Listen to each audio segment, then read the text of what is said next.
ہر قسم کی بیماریوں کا علاج بذریعہ قرآنی آیات۔ کینسر، دل کی بیماری، فالج، لکوہ، مرگی، ٹی بی، گردہ مثانہ کی پتھری، جنات کا اثر، جادو کا توڑ، کام میں رکاوٹ اور رشتوں میں رکاوٹ۔ ہر قسم کی بیماری کا علاج قرآن و حدیث کی روشنی میں کیسے کیا جاتا ہے، سنیے مولانا محمد آصف کی زبانی۔ میرا تعلق منصیرہ سے ہے اور میرے پاس مسجد ہے، جامع مسجد ہے کنگڑ میرا میں، مسجد بلال، اور میری تعلیم جو ہے جامعہ سراج العلوم ٹھاکرہ سے ہوئی ہے، اور الحمدللہ میں جامعہ سراج العلوم سے دورہ حدیث میں فارغ ہوں۔ اور اب چونکہ اس وقت جو جتنے بھی علاج چل رہے ہیں جو روحانی طور پہ کیے جاتے ہیں، ان کی جو تفصیل چل رہی ہے اور کس طرح وہ علاج کیے جاتے ہیں، اس کی کچھ تفصیل میں آپ کے سامنے بیان کرنا چاہتا ہوں، کیونکہ میں یہ علاج کرتا ہوں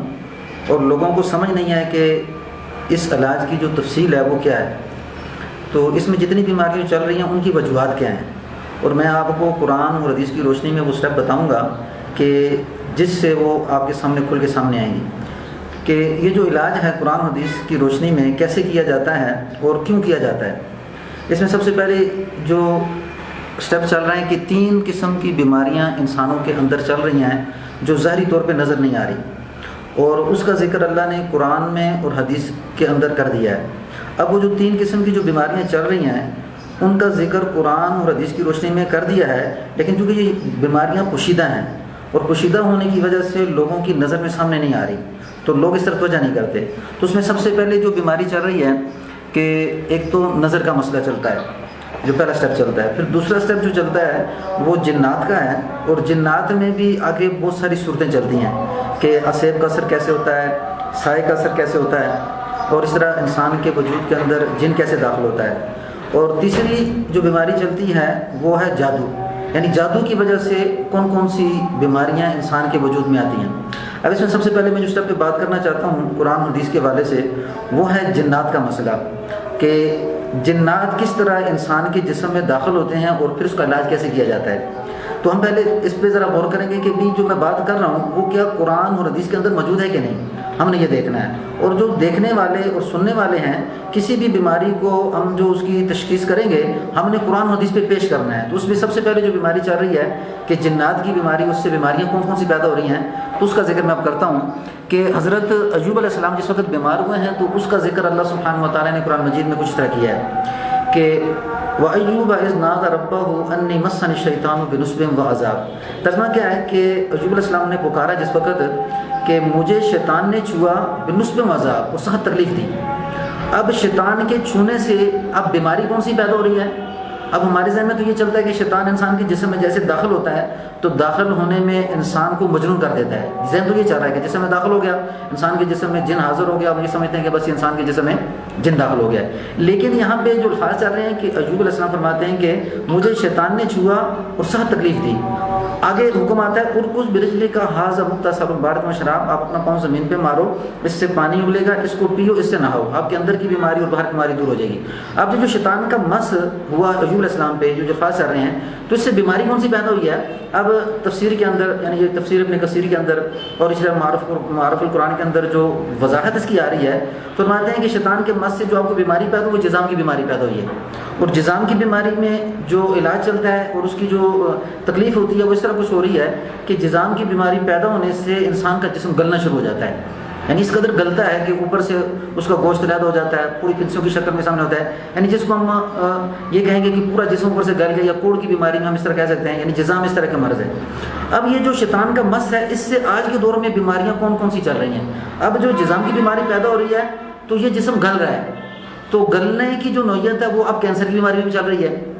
جب کینسر کی بیماری آتی ہے تو ایک تو یہ رسولی کی شکل میں آتی ہے اور اس کے اندر اتنی جلن شروع ہو جاتی ہے، پہلے آہستہ آہستہ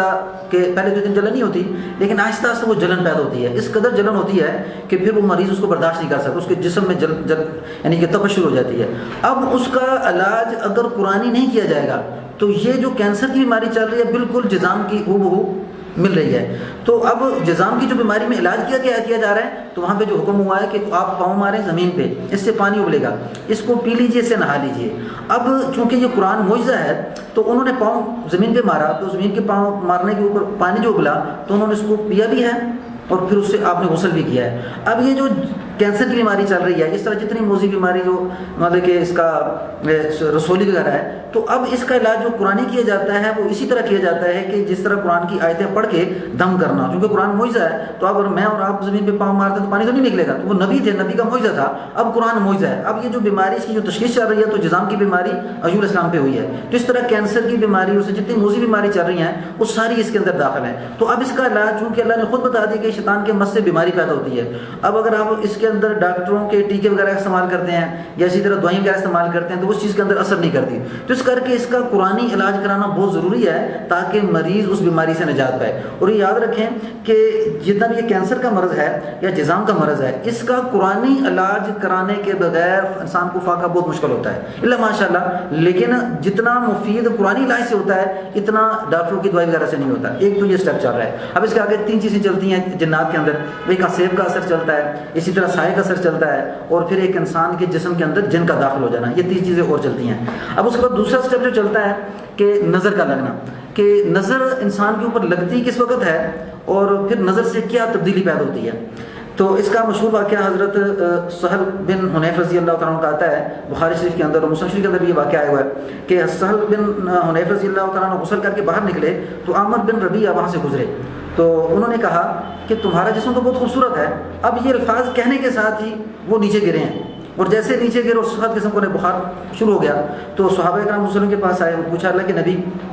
سخل کو تو یہ تکلیف ہو گئی، تو فرمایا کہ کچھ واقعہ سناؤ، کوئی ایسے سامنے کوئی بات ہوئی ہو۔ فرمایا اور تو نظر نہیں آ رہا، لیکن عامر بن ربیعہ وہاں سے گزرے تھے، فرمایا عامر بن ربیعہ کو بلا کے لاؤ۔ تو جس وقت عامر بن ربیعہ کو بلا کے لایا گیا تو آپ کے جو الفاظ ہیں تو آپ نے کیا فرمایا؟ فرمایا حلا ما تقتل احدکم بصاحبہ، یہ الفاظ آتے ہیں بصاحبہ کے، یا دوسرے الفاظ آتے ہیں یا باخیہ۔ کیا کہتے ہیں؟ کہتے ہیں کہ تم اپنے بھائی کو کیوں قتل کرتا ہے، یعنی تم اپنے بھائی کو نظر کی وجہ سے کیوں قتل کرتا ہے، کہ تم جس وقت جب اپنے بھائی کو دیکھا تو نے کیوں نہ کہا ماشاءاللہ بارک اللہ، یعنی نظر اس وقت لگ جاتی ہے ہر انسان کی جس وقت وہ انسان ماشاءاللہ اور بارک اللہ کسی کو دیکھنے کے بعد نہ کہے، یعنی کہ اس کی جمال ہے، خوبصورتی ہے، اس کو دیکھنے کے بعد یہ کہنا ضروری ہے کہ ماشاءاللہ بارک اللہ، یا اس کے اندر کوئی ایسی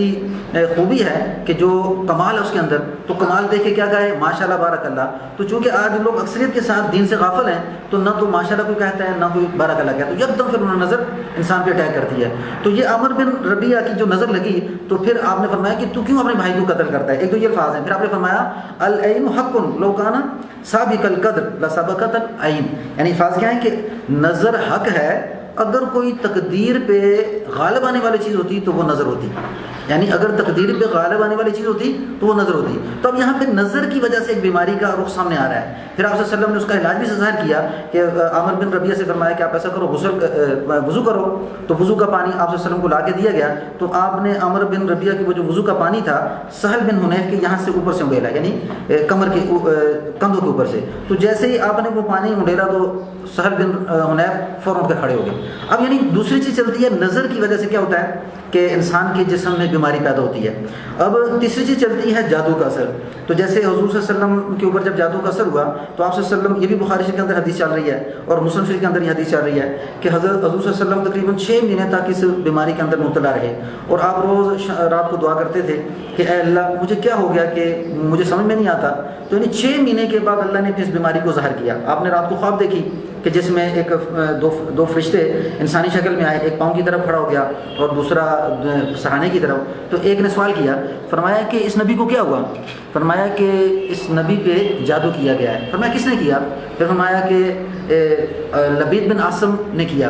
فرمایا کس کا علاج کیا ہے؟ تو فرمایا یہ ایسا کریں سورۃ الفلق اور سورۃ الناس پڑھیں، اور ساری ترتیب بتا دی گئی۔ اور جس وقت آپ صبح اٹھے ہیں تو آپ نے حضرت عائشہ رضی اللہ عنہ مخاطب کر کے فرمایا کہ عائشہ آج اللہ نے میرا مسئلہ حل کر دیا۔ فرمایا لیکن نبی کیا ہوا؟ فرمایا کہ اللہ نے مجھے وہ ساری کیفیت بتا دی جو میرے اوپر ظاہر تھی مجھے، یعنی کہ آپ نے پوچھا اللہ کے نبی کیا معاملہ تھا؟ فرمایا کہ میرے اوپر جادو کیا گیا اور لبید بن عاصم نے کیا، اور وہ ساری جگہ بتا دی گئی۔ پھر جبرائیل علیہ السلام آ گئے اور پھر آپ کے اوپر سورۃ الفلق اور سورۃ الناس نازل ہوئی اس بیماری کو توڑنے کے لیے۔ ایک تو یہ حضور صلی اللہ علیہ وسلم کا واقعہ چلتا رہا۔ پھر اس کے بعد حضرت جبرائیل علیہ السلام جس وقت آپ بیمار تھے تو آپ صلی اللہ علیہ وسلم کے پاس آئے تو آپ سے سوال کیا، فرمایا کہ اے اللہ کے نبی آپ کو کیا ہوا؟ فرمایا کہ مجھے کچھ تکلیف ہو گئی، فرمایا میں آپ کو اللہ کے نام کے ساتھ دم ڈالتا ہوں، اور فور سارے الفاظ چلتے ہیں، بسم اللہ ارقیق من کل شیء یؤذیک من کل شر نفس او عین حاسد اللہ یشفیک بسم اللہ ارقیق، اور حضرت جبرائیل السلام نے دم ڈالا تو آپ صلی اللہ علیہ وسلم اس کے بعد وہ ٹھیک ہوئے۔ تو اب یہ 3 قسم کے سٹیپ ہیں جس سے انسان کے وجود میں بیماری پیدا ہوتی ہے۔ اب اس کا علاج جس وقت تک قرآنی آیات کے ساتھ نہیں کیا جائے گا اس وقت تک یعنی کہ وہ مرض انسان کے جسم سے نہیں نکلتی۔ اب ہمارے ذہن میں یہ ایک بات آتی ہے کہ اس کا علاج کرا لیا جائے پھر بھی ٹھیک ہے اور نہ کرایا جائے پھر بھی ٹھیک ہے۔ اگر ڈاکٹروں کو سامنے رکھا جائے تو یاد رکھیں کہ ایک قرآن پاک کے اندر اللہ نے 2 چیزیں بیان کی ہیں، ایک تو ظاہر ہے کہ وہ انسان دیکھنے کے ساتھ بالکل سامنے ظاہر نظر آ جاتی ہے، اور ایک باطن ہوتا ہے، اور وہ باطن وہ لوگ سمجھتے ہیں کہ جن کو اللہ نے علم دیا ہے قرآن اور حدیث کا۔ اب اس کے اندر ہم یہ دیکھیں کہ اس واقعے کو بیان کر کے اللہ نے بالکل واضح بات کر دی کہ اس علاج کو جو کرنے والے ہیں وہ کس طرح کریں اور شفا کیسے ملے گی۔ اب یہ دیکھیں حضرت یونس ہم کو جو واقعہ چل رہا ہے تو اس میں حضرت یونس علیہ السلام جب مچھلی کے پیٹ میں چل جاتے ہیں تو مچھلی کے پیٹ میں جانے کے بعد آپ اس کے الفاظ کیا چل رہے ہیں، وظنونی ذهابا مغاضبا فظن ان لن نقدر علیہ فنادى في ظلمات لا اله الا انت سبحانك انی كنت من الظالمین، کہ مصر کا رہنے والا پیغمبر غصے میں آ کے بھاگا اور کہنے لگا کہ اللہ تیرے سوا کوئی معبود نہیں، جس کو پیٹ میں چلا گیا تو کہنے لگا اللہ تیرے سوا کوئی معبود نہیں، تیری ذات پاک ہے، میں نے اپنی جان پہ ظلم کیا۔ تو اب حضرت یونس مچھلی کے پیٹ میں اس کو پکارنا شروع کیا، تو جیسے جیسے پکارنے لگے تو یعنی تقریباً 40 دن کے بعد کہتے ہیں کہ حضرت یونس السلام کی پکار کو اللہ نے سنا۔ تو اب یہ ایک عمل ہے، اس عمل کی وجہ سے آگے ایک سبب جو پیدا ہو رہا ہے نا تو وہ اللہ نے اس کے آگے آیت کے اندر بیان کیا کہ فاستجبنا له ونجيناه من الغم، بس ہم نے اس کی پکار کو سنا اور غم سے نجات دی۔ وكذلك ننجي المؤمنين، اسی طرح ہم مومن کو نجات دیتے ہیں۔ اب جیسے ہی یہ انہوں نے پڑھنا شروع کیا 40 دن کے بعد اللہ نے مچھلی کو دیا کہ باہر پھینکا، تو مچھلی نے جب باہر پھینکا تو وہاں پہ اب دوسرا سبب اللہ نے بیان کیا کہ جس وقت وہ باہر پھینک دیا گیا فنبذ بالعراء والسقیم، کہ جب جو چٹیل میدان میں پھینک دیا گیا سخت بیمار تھا تو ہم نے کیا کیا وانبتنا علیہ شجرۃ من یقطین، ہم نے اس کے لیے کدو کی بیل اگا دی۔ اب پہلا سبب پیدا ہوا کس سے، مچھلی کے پیٹ سے نکلنے کا، اور دوسرا سبب کدو کی بیل کا اگنا۔ اب یہ 2 سبب جو پیدا ہوئے ہیں، حالانکہ یہاں پہ ظاہری اسباب کیا ہیں کہ پہلے آپ مچھلی کے پیٹ سے ایک انسان کو نکالنے کے لیے جال پھینکیں، پھر مچھلی کے پیٹ کو کاٹیں، اور پھر مچھلی کے پیٹ سے کاٹ کے پھر ایک انسان کو باہر نکالیں۔ لیکن ظاہری اسباب میں نہ تو مچھلی کا پیٹ کاٹا گیا ہے، نہ مچھلی کے جال پھینکا گیا کہ مچھلی کو پکڑا جائے، اور پھر اس کے بعد جو باہر کدو کی بیل اگی ہے تو وہ کتنی جلدی اگی ہے، وہاں پہ کس نے بیج ڈالا، تو اللہ کہتے ہیں ہم نے اس کے لیے اگایا۔ تو وہ جو کدو کی بیل اگی ہے یہ ایک سبب جو پیچھے چل رہا ہے وہ ایسا باطنی سبب ہے جس کو قرآن بیان کر رہا ہے۔ تو وہ کیا چل رہا ہے، لا الہ الا انت سبحانک انی کنت من الظالمین۔ تو اب یہاں پہ 2 سبب بیان ہوئے ہیں کہ 2 سبب جو پیدا ہوئے تو کس وجہ سے پیدا ہوئے کہ انہوں نے اللہ سبحانہ و تعالیٰ کی طرف سے ایک جو عمل تھا اس کو کیا۔ اب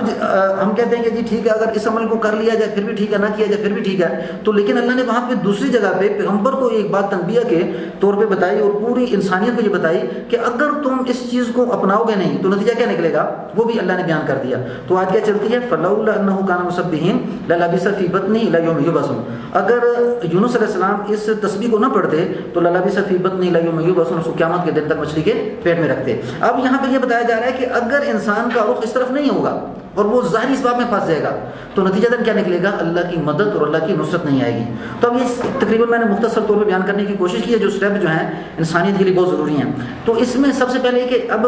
جو سبب ہے وہ کیا، ایک قرآن خود سبب ہے بیماریوں سے نجات کے لیے، یعنی جس طرح ہم دعائی استعمال کرتے ہیں اسی طرح قرآن کو جس طرح اللہ نے بتایا کہ بھی اس کا رقیہ کرنا، رقیہ کہتے ہیں دم کرنے کو، تو جو آدمی اس کے اندر ماہر ہے، جو اس کام کو سمجھتا ہے، حدیث اور قرآن سے واقف ہے، تو وہ جو دم ڈالتا ہے کس جیسے بیماری کا جادو کا مسئلہ ہے یا اسی طرح جنات کا کوئی مسئلہ ہے یا نظر کا مسئلہ ہے تو ایک مکمل دم چلتا ہے، تو اس دم کے ذریعے سے ان بیماریوں کو جسم سے نکالا جاتا ہے۔ اور پھر کچھ ورد ہوتے ہیں کہ جن کو مریض کو کرنا پڑتا ہے، اگر مریض اس طرف نہ آئے تو پھر وہ ظاہری اسباب میں پھنس جاتا ہے اور انسان اللہ کی مدد اس انسان کے اوپر نہیں آتی اور وہ جلدی جلدی بیماریوں سے نکل نہیں سکتا۔ تو اس کے لیے میں نے جو پروگرام چل رہا ہے آپ کے سامنے وہ یہ ہے کہ آپ کو اس بات کی آگاہی ہو جائے کہ بھی جتنی بیماریاں چل رہی ہیں اس میں اس قرآنی علاج کو کرنا کیوں ضروری ہے۔ تو چونکہ بیماریاں ایسی ہیں کہ جو قرآنی علاج کے بغیر ٹھیک نہیں ہو سکتی، اور جتنی بیماریاں چل رہی ہیں اکثریت کے ساتھ یعنی کہ تقریباً 70% بیماریاں ایسی ہیں جو انہی وجوہات سے پیدا ہو رہی ہیں، کیونکہ ظاہری جو چیز چل رہی ہے وہ اس باب کے ہیں ڈاکٹر کی دوائی وغیرہ، اور رخ جو ہے دوائی کی طرف جاتا ہے تو فوراً جیسے مریض بیمار ہوتا ہے تو رخ تو ظاہری اسباب کی طرف چلتا ہے لیکن باطن کی طرف نظر نہیں ہوتی۔ تو اس کے لیے میں نے آپ کے سامنے یہ بیان کر دیا ہے۔ تو اس طرح میں یعنی کہ علاج کرتا ہوں. میرے پاس جو مریض آتے ہیں تو میں باقاعدہ ایک ترتیب کے ساتھ ان کا علاج کرتا ہوں, اور الحمدللہ یعنی کہ پہلے 2-3 سٹیپ کے اندر ہی یعنی مریض کو اتنا بڑا فائدہ ہو جاتا ہے کہ وہ مریض خود آ کے یہ کہتا ہے کہ جی مجھے یہ اتنا عرصہ میں دوائی وغیرہ استعمال کرتا رہا, لیکن یہ 2 ہفتے میں یا 3 ہفتے کے اندر مجھے جو فائدہ یہاں سے ہوا ہے مجھے اتنا بڑا فائدہ نہیں ہوا. اور بالکل ایک قرآنی ترتیب ہے کہ بھی قرآن کے ذریعے سے اور حدیث کے ذریعے کس طرح مریض کا علاج کیا جائے. مریض یعنی کہ میرے پاس مریض کینسر کے مریض, یعنی کہ اس میں سب سے پہلے یہ بات ذہن رکھیں کہ جو کینسر کے مریض ہیں ان کو یہ پیغام بہت ضروری ہے کہ وہ قرآنی آیات کی یعنی قرآنی علاج کی طرف توجہ کریں, اور علاج کرنے والا آدمی بھی عام نہ ہو, یعنی علاج کرنے والا عالم ہو جو اس بات کو سمجھنے والا ہو. کیونکہ اس وقت بہت سے جو معاملات چل رہے ہیں کہ اس کام کو کرنے میں لوگ مختلف طریقے سے سامنے آ رہے ہیں, لیکن جو معالج ہے اس کا جانچنا ضروری ہے کہ کیا وہ عالم ہے, حدیث اور قرآن سے واقف ہے کہ نہیں. اگر وہ حدیث اور قرآن سے واقف ہے پھر اس سے علاج کرانا ضروری ہے, اور اگر یہ قرآن اور حدیث سے واقف نہیں ہے تو پھر اس کا وہ اثر نہیں ہوتا. تو اس میں یعنی کینسر کے مریض بھی آتے ہیں, اسی طرح دل کے جو مریض ہیں ان کا بھی مسئلہ ہے, اسی طرح فالج کے مریض چلتے ہیں, اور اس طرح جیسے بعض لوگوں کے اوپر جنات کا اثر ہوتا ہے, اور اسی طرح جادو کا اثر ہوتا ہے. تو چونکہ پیچھے جو جادو چل رہا ہوتا ہے اور پیچھے نظر کا مسئلہ چل رہا ہوتا ہے, لیکن بیماری کچھ سامنے اور طریقے سے آ رہی ہوتی ہے. تو اس طرح کے یعنی مختلف قسم کے مریض جو آتے ہیں تو الحمدللہ جو بھی مرض چلتی ہے اس کی ایک تشخیص یعنی کی جاتی ہے کہ کس طرح اس کا علاج کیا جائے. تو الحمدللہ وہ کچھ ہی دنوں کے اندر اس کو بہت بڑا اللہ فائدہ دے دیتے ہیں.